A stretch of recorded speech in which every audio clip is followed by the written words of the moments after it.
Welcome back, everybody. This is going to be episode 3 of our multiplayer game. On Hearts of Iron 4, I'm playing as the Soviet Union, and things got pretty crazy in episode 2, and I'm giving everybody a chance to get acclimated with the game. It's been a week since we played, so taking a few minutes to do that. In the meantime, I'm going to add a Prince of Terror to my political advisors, and he's going to give me a 25% reduction in the effects of partisans on me, 30% reduction in foreign subversive activities efficiency, and a plus 2% to non-core manpower.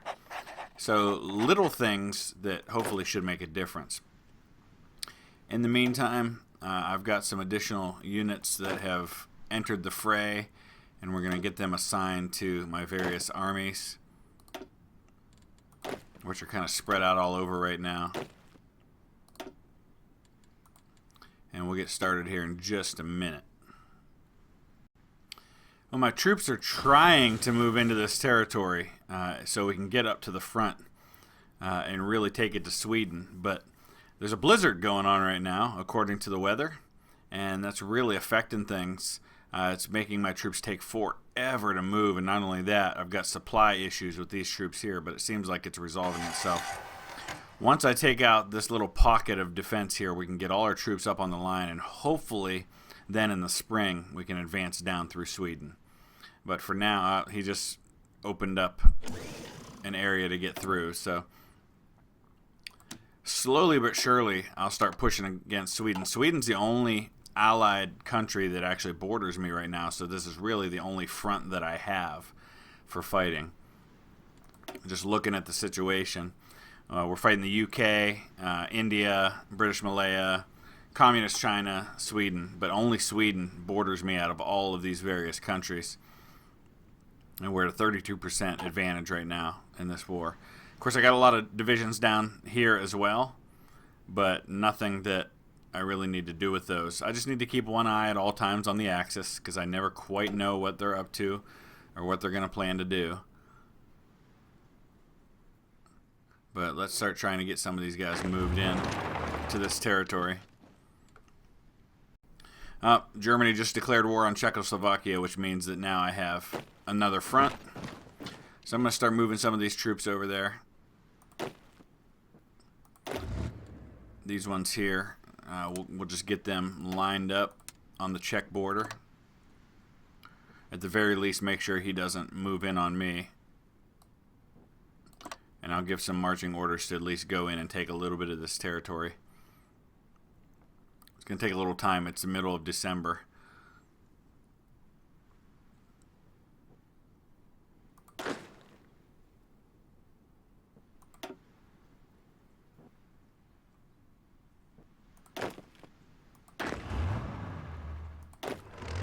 So a lot of divisions to keep track of. I don't even know which units are given orders and which ones aren't. That's the one. Alright, we'll move them in, help out the situation against the Czechoslovakia. Slowly but surely start closing this gap and build a nice defense or offensive line right here. Alright, so I'm going to start upgrading my armor. I've got a lot of army experience to play with here, and as I start shifting more to armor and less relying just on infantry, that's kind of the direction I want to go. So I've got 330 points here. I'm going to improve my soft attack, my armor, my hard attack, my piercing, and big time on my reliability for the BT-7A, which is now what I'll be producing from now on. I need 4,000 of them just to replenish all the numbers that I need, and I'll start by slowing down on producing artillery, which of course makes some changes to my trade have to happen, especially where steel is needed, which I'll get from Germany.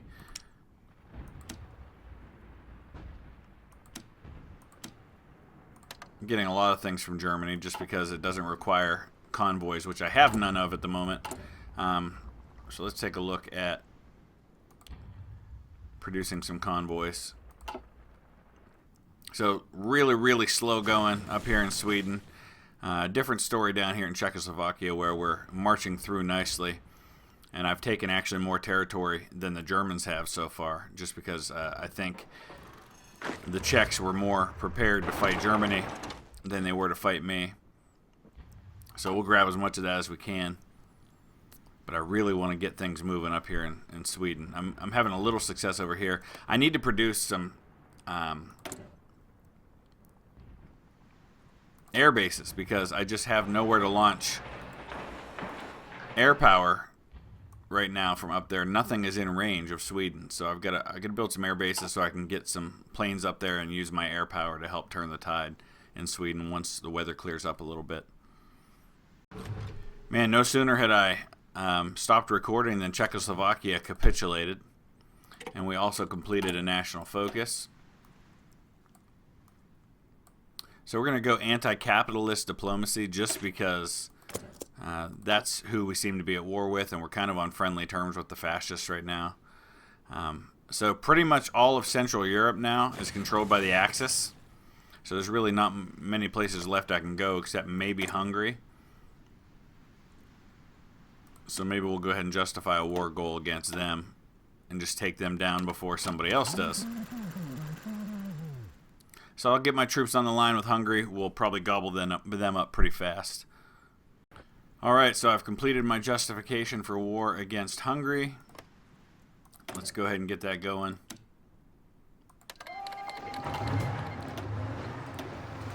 Of course, they've joined the Allies, but there's no surprise with that.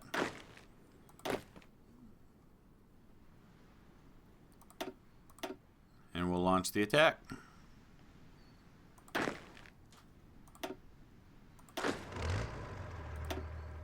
This shouldn't take too long there. I also got my air bases going up in the north. Communist China has capitulated.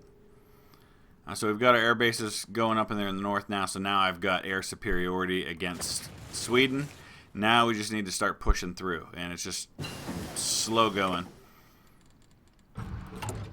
I've just been doing these little upgrades to my various tank units. Let's take a look at the situation backing up a little bit here. Diplomacy map mode. There's Canada, of course, the UK, Sweden, and now Hungary are the main opponents. Free France as well. But for the most part, not much of a fight there. We'll take Hungary out pretty fast.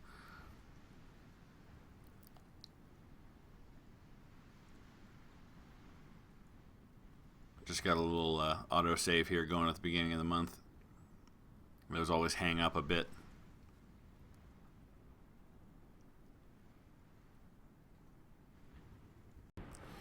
Well, while I am marching in to Hungary, he's marching into Yugoslavia-controlled territory. But hopefully this war will be over very soon. In the meantime, I've actually got a decision here that I think will be helpful.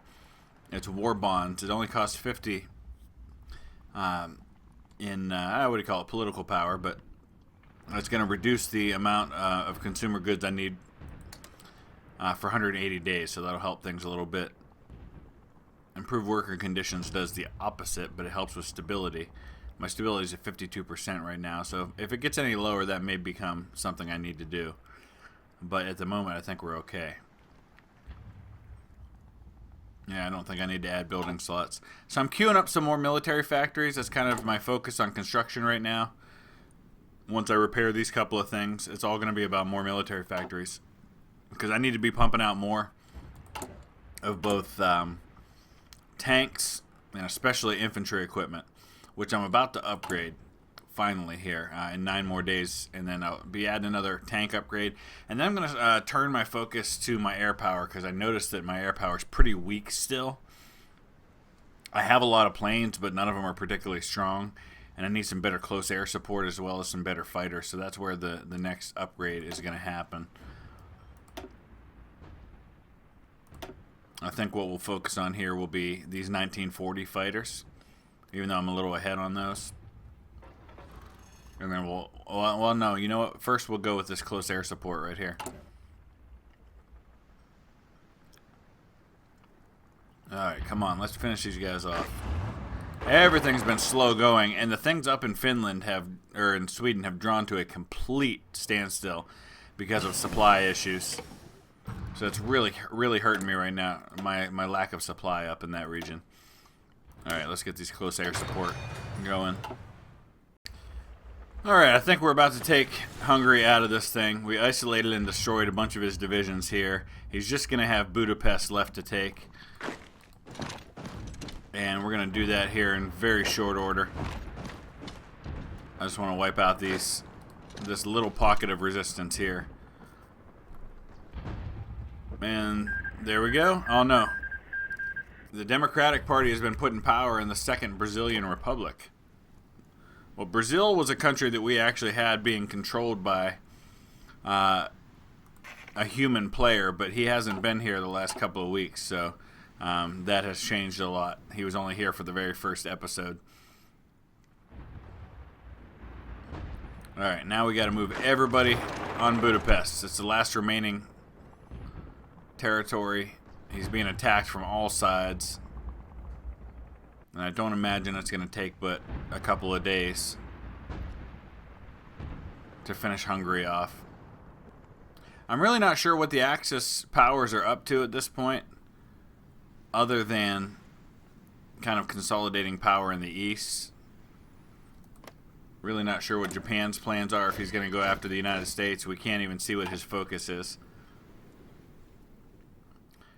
So just a reminder, our human powers right now are Free American Empire declare war on Cuba. Interesting.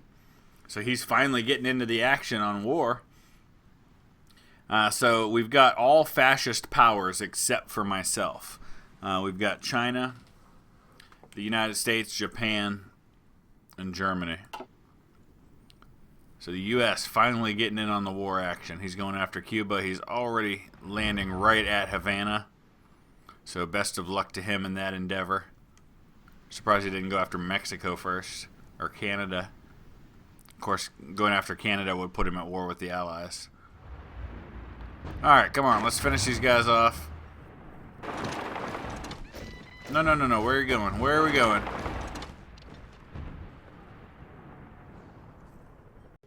Alright, May 1939, Hungary has capitulated. We grabbed some much needed infantry supplies. That actually really helps out a lot. That cuts in a little bit to my deficit in that department.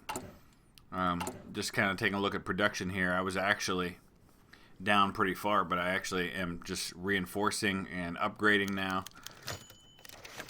German joint air research. As stipulated by the treaty with Germany, some of their special research projects share discoveries with our engineers. A recent breakthrough in radar technology has come to our attention, opening up unexpected opportunities to advance our research in the field. All right, cool. All right, so really there's nowhere else left to attack in Europe. So we just got to figure out a way to start breaking through up here. But sending more divisions won't solve the problem because my issue right now has a lot to do with supply. So we'll just try to push through however I can, and hopefully as we move further south, we'll gain some of that traction from those supplies that we desperately need. All right, well, checking in on the USA, and things aren't going so well. If he's still at war with Cuba, he hasn't taken any of his territory yet, and it looks like he is. So not the best start for him, or maybe he just hasn't gotten his naval invasion in place yet. In the meantime, I have started justifying against Afghanistan. Now, it's not because Afghanistan is some wonderful target that I desperately want to own, but because it opens up a front against British Raj, which will be my next place that I thrust forward for an attack. So I'm going to start loading up units from my western front, and I'm going to start moving them over to the east so that they can get in place for an eventual attack on British Raj. So I'll have to push through Afghanistan first, and that's going to take a while. It's a long justification, so there's no hurry on rushing those additional troops over there. I've got 2 armies of 24 divisions that are going to be the initial invasion force for Afghanistan, and I'm thinking that's going to be enough to get it done. Okay, so I finally decided to send out the fleet.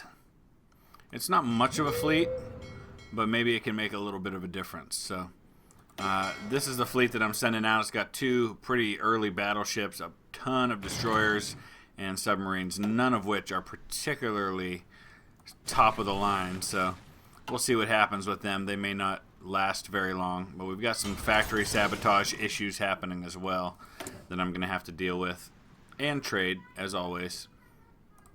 I'm going to start trading with Yugoslavia for what I need.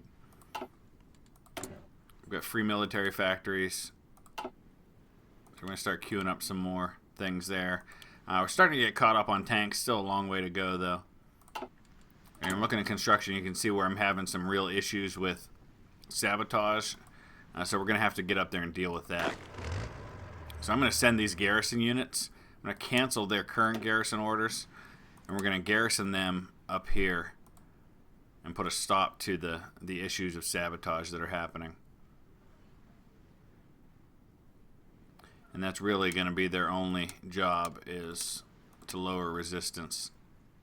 It looks like my Navy's already run into combat, and it's not going to go well, I don't think. They run into a pretty significant force, a Swedish naval force, and we're already losing a bunch of ships. I've lost 7, 10, 11, 13. I'm losing my whole Navy. Yeah, that was a bad idea. So I've lost 19 subs, 5 destroyers, and some convoys, and he's only lost 2 destroyers. That's because he's got these these cruisers. He's got a nice mix of ships, and they're just lighting me up like nobody's business. So much for the Navy, but again, not a big deal. Wasn't really using them much anyway. Just thought I'd throw them out there to see if they can make a difference. Just didn't work out that way. In the meantime, I'm desperate to do something here on the northern front. Joseph Stalin questions the motives of Afghanistan. Yep, that's all part of justifying against them. I can scale back what I'm trading for from Germany a little bit, and then upgrade what I need to take from them on steel. Alright, so I keep losing more and more of the purge effects. And we are slowly moving forward. Almost taking back all the land that once belonged to Finland. And then we'll start pushing into Sweden here fairly soon. I'm sending another army up there. I'll have 72 divisions total. I've only lost 460,000 men. Most of that came against Romania in that invasion. I haven't lost all that many men, 9,000 against Sweden. And really none of my enemies have that many divisions. The UK really is the big one. British Raj has very few, so I'll be able to march through there pretty easily once I take Afghanistan. I've got 302 divisions right now. Alright, so I've queued up some infrastructure. We're going to start. I don't know why I didn't think of it sooner, but I started constructing infrastructure to deal with my supply issues up here. Because it's pretty low. It's only 2 up there right now. In fact, I'm going to go ahead and max it out in all those places, and it should happen fairly quickly. Once I do that, I'll be able to start moving things forward there. In the meantime, everybody else is kind of lying low at the moment, and we're just waiting on the justification for Afghanistan, but that's not going to happen today. That'll be next week when we play. Still all the way to February 1940 before we get that far. Let's look at the total number of manpower. I have almost 2.5 million in my army right now, and another 1.2 million in free manpower. So we've got some resistance to occupation down here, but that area is kind of isolated from the rest, so there's really not a lot I can do about that at the moment, except just kind of sit back and wait for it.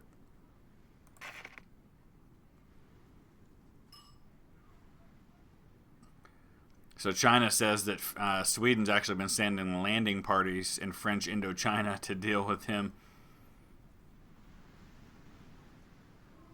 over here. That's kind of interesting. So this is just to kind of let you see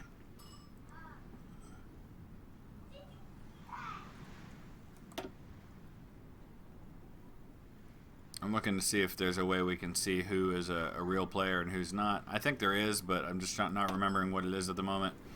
But basically what we have is Japan and China are human players. I'm the Soviet Union. Germany's a human player, and the United States.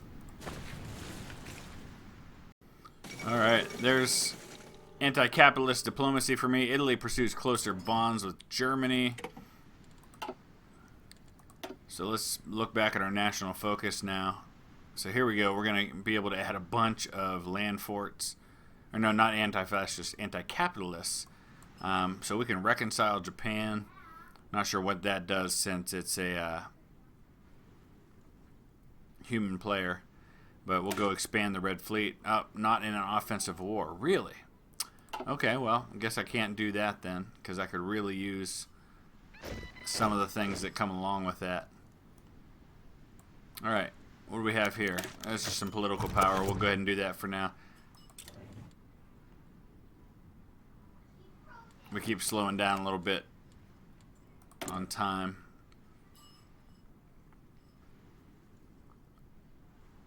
I'm going to look at military high command and see if there's anything I can do as far as helping with my supply issues.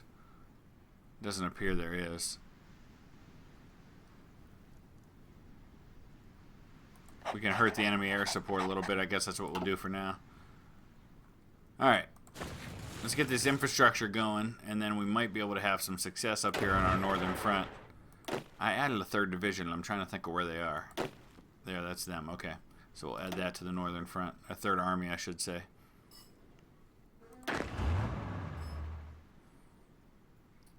Jeez. Still not ready for that. Once the infrastructure gets up there and the supply helps with the attrition a little bit, we'll be ready to move forward. I'm going to look at one more thing here. And that is in my infantry divisions. Here we go. Okay, I don't have hospitals done yet. But we'll add military police for now. And eventually I want to add that. Let's take a look at...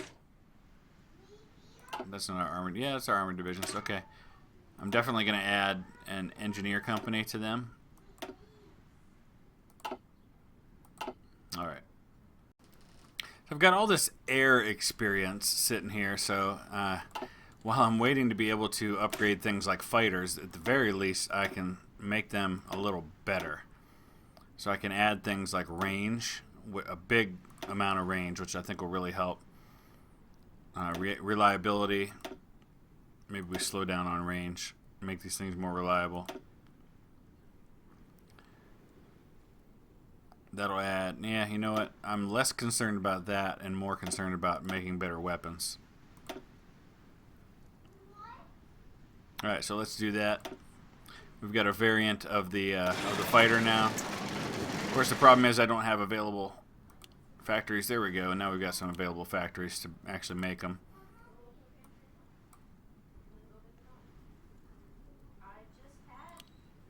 Alright, there we go. Alright, so things are starting to improve up here in Scandinavia now that I'm getting the infrastructure in place. I'm also building infrastructure down here between my well-supplied areas and Afghanistan. So I won't have a similar problem when that war starts sometime in 1940. I'll be in a better position to kind of launch that attack. And again, all of that is just about getting access to British Raj, because Afghanistan won't give it to me on their own. So in the meantime, I'm just constantly kind of wondering what the Germans are up to. They don't seem to be up to much. But that doesn't mean he won't be. At some point, I know that these fascist countries are going to turn on me. It's just a matter of when and how, and whether or not I'm mixed up in a couple of other wars I can't handle when that time comes. All right, well, things are starting to move finally. Now that we've got the infrastructure in place, I could have saved myself a lot of trouble and done that months ago. But we're finally taking over the last of the Finnish territory. We'll be finally into Sweden's home, and we'll just kind of march right down. So in the next episode, I'll be doing that.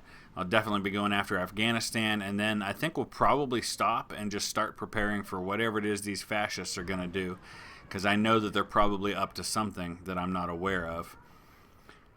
So we'll probably go ahead and wrap up this episode here. I told everybody we'll be playing for a couple more minutes, but nothing really is going to happen. So, as always, if you'd hit that thumbs up, and please feel free to make use of the commentary below. Remember, though, that what you're seeing is a week behind, and so by the time you see this episode, we will have already played the next episode. I'm doing that. I'm staggering that just because I don't want any of my multiplayer opponents to know exactly in real time what it is that I'm up to behind the scenes. So after we play one episode, the previous week's episode goes live later that same day. So we're going to wrap up right there. As always, thanks for watching. Please hit that thumbs up, hit that subscribe if you haven't already. And if you want to be a part of this or future multiplayer plays, check out our Discord. We've got a HOI4 multiplayer channel on the Discord server. The link's in the description below. Thanks for watching, guys. We'll see you again soon.